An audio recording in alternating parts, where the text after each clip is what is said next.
사필귀정이라는 말을 아시는지요? 모든 일이 바른 이치대로 흘러감을 뜻할 때 이 사자성어를 사용하는데요. 저는 개인적으로 하나님의 섭리를 가장 잘 표현해 주는 말이 이 사필귀정이라 생각합니다. 성경을 통해 우리는 무수히 많은 하나님의 섭리를, 하나님의 일하심을 마주하게 됩니다. 그때 하나님의 역사는 상당히 많은 경우에 사람의 불순종과 죄로 인해 막히는 것처럼 보일 때가 있습니다. 심지어는 중단되는 것처럼 보일 때도 있습니다. 그런데 결국에는 어떻습니까? 하나님은 자신이 뜻하신 바를 온전히 성취하시는 것을 보게 되는데요. 그렇습니다. 이 사필귀정, 언약하신 것을 반드시, 말씀하신 바를 반드시 이루시는 하나님의 신실하심, 그 신실하심을 가장 잘 보여주는 표현이 바로 이 사필귀정이라 생각합니다. 계속적으로 새벽 시간에 에스라 말씀을 살펴보고 있습니다. 오늘 이 말씀에서도 사필귀정으로 보여지는 하나님의 역사를 보게 되는데요. 고레스 왕의 조서를 통해 예루살렘으로 돌아온 유다 백성들은 스룹바벨을 중심으로 하여 성전을 다시 건설하게 됩니다. 그 옛날 영광으로 찬란했던 솔로몬의 성전을 본 사람도 있었기에 성전을 다시 세우는, 이 수축하는 일은 그들에게 더할 나위 없이 큰 기쁨으로, 감격으로 찾아왔을 겁니다. 가장 먼저 제단이 수축되고 유다 백성들의 마음에는 온통 옛 명성을 찬란하게 보여줄 성전에 대한 소망이 가득 차고 넘쳤을 것입니다. 그런데 그러기도 잠깐 유다 백성들이 예루살렘으로 돌아오기 전부터 이미 거주하고 있던 사람들, 성경은 그들을 대적으로 설명하고 있는데요. 그 대적들로부터 방해를 받게 되고 성전 공사는 곧 중단되게 됩니다. 무려 16년이라는 세월 동안 이 공사가 중단되는데요. 그렇게 중단된 성전 공사 앞에서 유다 민족의 마음이 어떠했을까요? 성전 공사가 멈춰진 광경을 바라보며 유다 백성들 모두는 마음을 움켜쥐며 애통의 눈물을 그렇게 흘렸을 겁니다. 그렇게 이제 16년이라는 세월을 그렇게 보낸 것이죠. 흘러가는 세월 앞에서 그들의 절망은 더욱더 깊어졌을 것이고 커졌을 것입니다. 무엇보다 이 성전의 주인 되신 하나님의 침묵은 더할 나위 없이 큰 고통으로 유다 백성들과 함께 했으리라 생각됩니다. 오늘 말씀은 이제 16년이라는 침묵을 깨뜨리시고 드디어 하나님의 말씀이 유다 백성에게 주어지는 것으로 시작되는데요. 그렇습니다. 오늘 말씀은 하나님의 역사는 결코 멈추지 않음을 보여줍니다. 하나님의 때에 반드시 모든 것이 사필, 바르게 성취, 규정됨을 보여주는데요. 무엇을 통해 이 모든 일들이 이루어지냐면 하나님의 말씀을 통해 이 모든 일들이 성취된다라는 것을 보여줍니다. 오늘 이 말씀을 함께 나누면서 뜻하신 바를 반드시 이루시는 하나님, 특별히 하나님의 말씀을 믿음으로 신뢰하며 붙잡는 이 새벽 시간이 되길 간절히 소원합니다. 16년이라는 기나긴 침묵을 깨고 하나님은 유다 백성들에게 선지자를 보내시고 말씀을 주시는데요. 1절 말씀을 보면 선지자들 곧 선지자 학개와 이도의 손자 스가랴가 이스라엘의 하나님의 이름으로 유다와 예루살렘에 거주하는 유다 사람들에게 예언하였더니. 아멘. 사랑하는 여러분, 성전 공사가 어떻게 무엇을 통해 다시 재개되는지요? 바로 하나님의 말씀으로 시작됩니다. 성전 공사의 재개가 유다 백성들의 마음, 열심이 아니라 하나님의 말씀으로 다시 시작되는 것을 꼭 기억하셨으면 좋겠습니다. 그런 점에서 우리의 삶에 주어지는 여러 상황들 앞에서 특별히 하나님과 관계된 그 일들 중에 혹시 중단되는 것처럼 보이는 것이 있을 때, 그것이 다시 진행되기를 정말로 소망한다면 무언가를 열심히 하기보다 잠잠히 기도하며 기다릴 수 있는 우리 모두가 되면 좋겠습니다. 왜냐하면 하나님은 자신의 뜻을 자신의 때와 목적에 따라 이루시는 분이시기 때문입니다. 아멘. 하나님께서 어떤 일 혹은 상황을 잠시 멈추실 때엔 그 멈춤 또한 하나님의 뜻 가운데 있기에 우리 그 중단, 그 멈춤 또한 하나님의 뜻임을 믿고 신뢰할 수 있는 믿음이 우리와 함께 하기를 간절히 소원합니다. 선지자들이 전한 하나님의 말씀을 들은 그들은 16년이라는 정체의 시간이 무색할 정도로 한순간에 다시 한 마음으로 성전 건축을 시작합니다. 2절 말씀을 보겠습니다. 이에 스알디엘의 아들 스룹바벨과 요사닥의 아들 예수아가 일어나 예루살렘에 있던 하나님의 성전을 다시 건축하기 시작하며 하나님의 선지자들이 함께 있어 그들을 돕더니. 아멘. 2절 말씀의 마지막 부분을 보면 하나님의 선지자들이 함께 있어 그들을 돕더니 라는 말씀이 소개됩니다. 이 표현은 유다 백성들에게 하나님의 말씀을 전해준 선지자들도 함께 성전 공사에 이제 동참한 것을 보여주는 말씀인데요.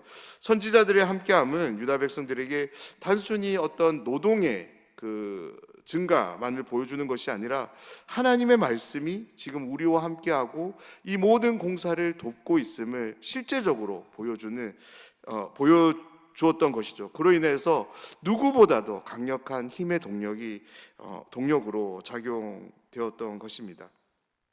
사랑하는 여러분, 그렇지 않을까요? 하나님의 말씀이 지금 나와 함께합니다. 그렇다면 우리에게 주어진 문제가 그렇게 크게 여겨질까요? 제 아무리 감당하고 어렵고 힘든 일일지라도 하나님의 말씀, 우리와 함께하는 그 하나님의 말씀으로 우리는 넉넉하게 감당하게 될 것입니다. 성전 공사를 중단시킨 사람들은 이제 계속적으로 예루살렘을 관찰했던 것 같습니다. 예루살렘에서 성전 공사가 다시 시작됨을 봄과 동시에 그들의 방해 또한 다시 시작되는데요.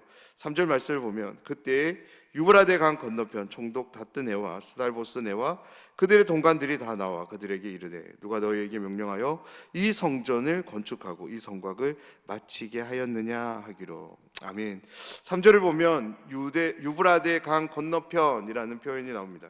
이 표현은 당시 이제 시대 상황을 우리가 이해할 수 있는 이해하는데 도움을 주는 표현인데, 바로 이 성경이 기록될 당시는 바로 페르시아, 성경에는 이제 바사로 기록되는데요. 이 페르시아가 패권을 잡고 제국으로 이제 여러 나라들을 다스렸던 시대였습니다. 그렇다면 왜 성경은 바사라고 표현하지 않고 유브라데 강 건너편이라는 표현을 사용하는 것일까요? 그것은 바로 페르시아가 이 당시 사회, 세계의 중심이 되었기 때문에, 그러니까 이 페르시아를 중심으로 해서 각 지방 고을이 소개되기 때문에 그렇습니다. 그래서 이제 페르시아 예루살렘은 이제 페르시아의 서쪽에 있었기에 예루살렘이 볼 때 유브라데 강 건너편에 있는 그 페르시아를 말하기 위해서 이와 같은 표현을 사용할 것입니다. 페르시아 행정관료인 이제 다뜨네와 함께한 여러 사람들이 이 예루살렘을 방문했고 유다 백성들에게 나와 이야기합니다. 그러면서 너희가 누구의 명령을 받고 이 성전 공사를 진행하고 있느냐라는 것을 묻고 있습니다. 이어지는 이제 4절 말씀은 번역에 좀 어려움이 있는 말씀인데요. 그 이유는 바로 우리가로 시작되는 주어 때문입니다. 보통 이제 우리가 인칭 대명사를 사용할 때는 앞에 소개된 대상을 받아서 사용하는 것이 일반적인 사용입니다. 그렇다면 여기서 4절에서 소개되는 우리가는 바사 제국의 행정관료들이 되어야 되는 거죠. 근데 만약에 이 우리가를 바사 제국의 행정관으로 우리가 이해하면 이 말씀은 완전히 이상한 문장이 되어져 버립니다. 그렇다면 4절에 나오는 우리가는 누구이냐면 다음 절에 나오는 이제 유다 장로들을 가리킵니다. 그래서 이제 4절 말씀은 이렇게 말이 되는데요. 유다 장로들이 성전을 건축하는 사람들의 이름을 바사 제국의 행정관료들에게 아뢰었다입니다. 그런데 중요한 표현이 이어지는데요. 하나님께서 유다 장로들과 함께 하셨다, 그들을 도우셨다라는 말씀이 소개되고 있습니다. 5절 말씀을 보면 하나님이 유다 장로들을 돌보셨으므로 그들이 능히 공사를 막지 못하고 이 일을 다리오에게 아뢰고 그 답장이 오기를 기다렸더라. 아멘. 하나님은 말씀을 통해 다시 시작된 성전 공사가 대적들에 의해 중단되지 않도록 은혜를 베푸십니다. 하나님의 은혜를 통해 성전 공사는 다시 대적들의 방해 공세에 흔들리지 않고 하나님의 은혜에 힘입어 이제 순조롭게 진행될 수 있었던 것입니다. 이어지는 6절 말씀은 이제 행정관료들이 예루살렘 성전 공사에 대해 다리오 왕의 대답을 듣기 위해서 조서를 다시 보내는 내용을 소개하는데요. 말씀을 보면 행정 관료들은 가뜩이나 예루살렘 성전에 대해 부정적으로 생각하고 있는 다리오 왕의 마음을 더욱더 부정적으로 만들기 위해서 그들의 표현들을 적극적으로 사용하는 것을 보게 됩니다. 그런데 이 조서 안에서 우리는 하나님의 놀라운 섭리를 발견하게 됩니다. 어제 말씀을 보면 다리오 왕이 예루살렘 성벽 공사를 중단시킨 것은 행정 관료들이 상고한 대로 역사에 기록된 글을 보고 그들의 고발이 옳다고 인정했기 때문이었습니다. 그런데 하나님이 돌보심을 받은 유다 장로들은 바사 제국의 행정 관료들 앞에서 하나님의 뜻을, 하나님의 마음을 이제 주눅들지 않고 담대하게 전했던 것이죠. 그들 앞에 전해진 그 말이 행정 관료를 통해서 다리오 왕에게 전달되는데요. 특별히 11절 말씀을 보면 그들이 우리에게 대답하여 이르기를 우리는 천지 하나님의 종이라 예전에 건축되었던 성전을 우리가 다시 건축하노라. 이는 본래 이스라엘의 큰 왕이 건축하여 완공한 것이었으나. 아멘. 이 말을 시작으로 유다 예루살렘 백성들이 왜 성전을 건축할 수 있었는지를 상세하게 바사 제국의 행정 관료들이 다리오 왕에게 고하는 것을 보게 됩니다. 그 내용을 정리해 보면 우리의 뜻이 아니라 바벨론 왕 고레스 왕의 뜻임을 그들은 유다 장로들은 밝혀줍니다. 오늘 말씀의 무대가 되는 페르시아와 바벨론은 전혀 다른 나라입니다. 엄격히 말하면 이 바사에 의해서 멸망당한 나라가 바로 바벨론입니다. 그런데 유다 장로들은 예루살렘 성전 공사의 근거를 바벨론 왕이었던 고레스의 조서에 근거해서 이 말을 하는 것이 상당히 이상하게 우리에게 다가옵니다. 그런데 이것이 전혀 이상한 것이 아니라 이 당시 사회에서 지켜져야 될 그런 관례가 있었기 때문인데요. 이전 제국이 제시했던 법령들을 다음 제국도 존중해주고 지켜줘야 되는 관례가 있었다고 합니다.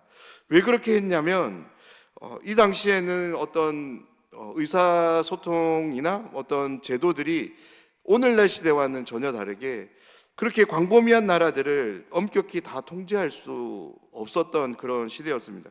그래서 그 각 나라, 각 지방의 고들이 가지고 있었던 어떤 문화나 특별히 종교에 대해서 인정하는 그런 정책을 펼쳤는데요. 특별히 이전 왕이 이제 규정했던 그런 규례들이 그렇게 지나치게 틀린 일이 아니라면 그것을 지켜줌을 통해서 그 각 나라들, 각 고을들의 반란을 그렇게 무력화시켰다고 합니다. 이런 정치적인 입장을 유다 장로들 또한 잘 알고 있었던 것 같습니다. 그래서 다리오 왕에게 바벨론 왕 고레스 왕의 조서를 통해서 우리가 이 성전을 건축하게 되었습니다 라고 말하고 있는 것입니다.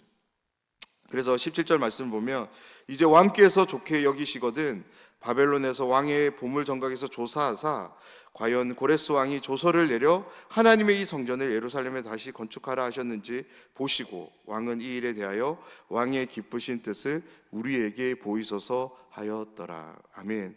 사랑하는 여러분, 오늘 말씀을 통해 우리는 하나님의 일하심, 하나님의 섭리를 보게 됩니다. 하나님의 일하심은 반드시 이루어지는, 다시 말해서 사필귀정됨을 오늘 말씀은 우리에게 소개합니다. 특별히 세상 역사의 방식 속에서도 온전히 그대로 역사된다는 이 사실을 말씀을 통해 다시 한번 믿고 신뢰하는 우리 모두가 되기를 간절히 소원하는데요. 그렇습니다. 세상 역사의 방식을 통해 성전 공사는 중단되었습니다. 16년이라는 세월은 영원히 중단되는 것처럼 그들에게 보였을지도 모르겠습니다. 그런데 하나님은 그 긴 세월을 깨뜨리시고 말씀을 통해 다시 성전 공사가 시작되게 하십니다. 무엇보다 세상 역사 방식을 통해 중단되었던 그 일이 세상 역사 방식을 통해서 다시 시작되고 완성되는 것을 보게 되는데요. 우리 내일 이 시간에 더 자세하게 살펴볼 것입니다. 우리의 삶에 주어지는 여러 어려운 상황들 앞에서 오늘 말씀을 기억하면서 유다 장로들이 보여줬던 그런 담대한 모습이 우리의 모습이 되길 소망합니다. 그렇다면 어떻게 왜 유다 장로들은 그렇게 문제 앞에서 담대할 수 있었을까요? 오늘 말씀은 하나님이 돌보셨기 때문이라고 소개합니다. 그 돌보심을 유다 장로들이 전적으로 신뢰하며 의지했기에 그들은 담대할 수 있었던 것입니다. 하나님께서 유다 장로들을 돌보셨던 것과 같이 동일하게 저와 여러분 우리 모두를 돌보고 계심을 믿습니다. 하나님의 돌보심을 날마다 의지하며 신뢰하며 유다 장로들처럼 담대하게 우리에게 주어진 여러 상황들, 특별히 어려움의 상황들을 맞서는 우리의 삶이 되길 소망합니다. 지금 당장에는 하나님의 뜻이 이루어지지 않는 것처럼 보일 수 있습니다. 하지만 오늘 말씀을 비롯하여 성경은 일관되게 하나님의 역사는 반드시 이루어진다, 사필 규정됨을 말씀합니다. 오늘도 말씀이 안내하는 하나님의 이 놀라운 섭리의 일들을 하나님이 반드시 이루시는 그 신실함을 전적으로 신뢰하며 믿고 살아가는 우리의 삶이 되기를 원하는데요, 그로 인해서 오늘 하루도 우리의 삶에 하나님의 뜻이 말씀을 통해 반드시 이루어짐을 바라보며 살아가는 우리의 삶이 되길 주님의 이름으로 축원합니다.